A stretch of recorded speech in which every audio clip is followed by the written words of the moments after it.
Ես ուզում խոսամ այն միակ ու ամենակարևոր մտածելակերպի փոփոխության մասին, որը պետքա մարդու մոտ տեղի ունենա, որպեսզի ինքը կարողանա երջանիկ լինի։ Մարդկանց մեծ մասը, երբ որ մտածում է երջանկության մասին, պատկերացնում է, որ այն ինչ-որ sense վերջնակետ է, որ իրան ինչ-որ բան է պետք անել, ինչ-որ բանի հասնել, ինչ-որ խնդիր լուծել, ինչից հետո ինքը կկարողանա երջանիկ լինի։ Այս քննություններից էլ պրծնեմ ու կարամ հանգիստ կյանքը սկսեմ ապրել։ Այս գործի տեղի այս մեծ պրոյեկտն է վերջացնենք ու կարամ հանգիստ երջանիկ լինեմ։ Մի հատ ավտո էլ ներ տակս ու էլ վաբշե խնդիր չի ունենա, կարայի հանգիստ կյանքս վայելեի։ Մարդկանց մեծ մասը իրանց ամբողջ կյանքը այսենց ապուշ ցիկլի մեջ ապրում, սпасելով, որ ինչ-որ բան պետքա տեղի ունենա կամ ինչ-որ բանի պետքա հասնեն, որ իրանք կարողանան սկսեն երջանիկ լինել։ Ու այսի շատ սխալ է երկու պատճառով։ Առաջին հերթին երևի բոլորն գիտեն, որ այս խնդիրները կամ նպատակները երբեք չեն վերջանում, որտեվ մարդկային բնույթն հենց է, որ նույնիսկ եթե դու քո հիմիկվա ամեն խնդիրը լուծես, քո ուղեղը ինչ-որ նոր խնդիրներ է քո համար ստեղծելու, ու դու միշտ ինչ-որ բան ունենալու ես, ինչի շուրջ ուզում ես աշխատես, ինչի ուզում ես բարելավես, ինչին ուզում ես հասնես, ու քո մոտ միշտ այս իլյուզիան լինելու է, որ մինչև այդ դրան չհասնես, դու երջանիկ չես լինելու։ Ու երկրորդ խնդիրը այն է, որ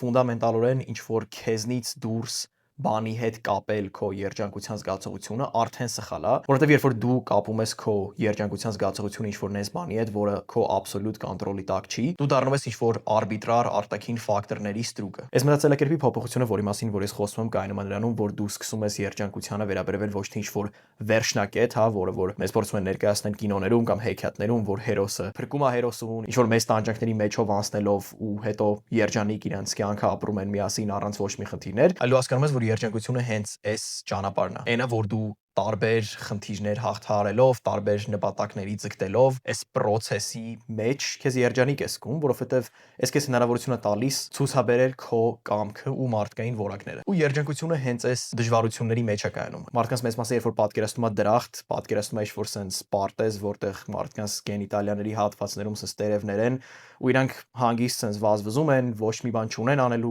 ուղղակի երջանիկ, պարկած են ու ամբողջ օրը վայելք են անում, բայց իմ համար էսի ավելի շատ նման է դժոխքի, որովհետև իրականությունը նրանում է կայանում, որ երբ որ դու ոչ մի բան անելու չունես ոչ մի խնդիրներ, ոչ մի նպատակներ ու առհասարակ ոչ մի ձգտում, ոչ մի շարժ քո կյանքում, դու ոչ թե երջանիկ ես լինում, այլ ահավոր ձանձրացած։ Ես կարծում եմ, որ այն աշխարհը, որում որ մենք հիմա ապրում ենք, դրախտին իրականում ավելի մոտիկ է, քան այս պատկերացրածը։ Ու այս մտածելակերպը փոխելով, հասկանալով, որ այս բոլոր խնդիրները, այն ամեն ինչը որ քեզ օրեցօր ներվայնացնում է, անհանգստացնում է, լարված է պահում, հասկանալով, որ այս քո կյանքի ու երջանիկ լինելու անբաժան մի մասն է, դու հասկանում ես, թե ինչա իսկական երջանկությունը։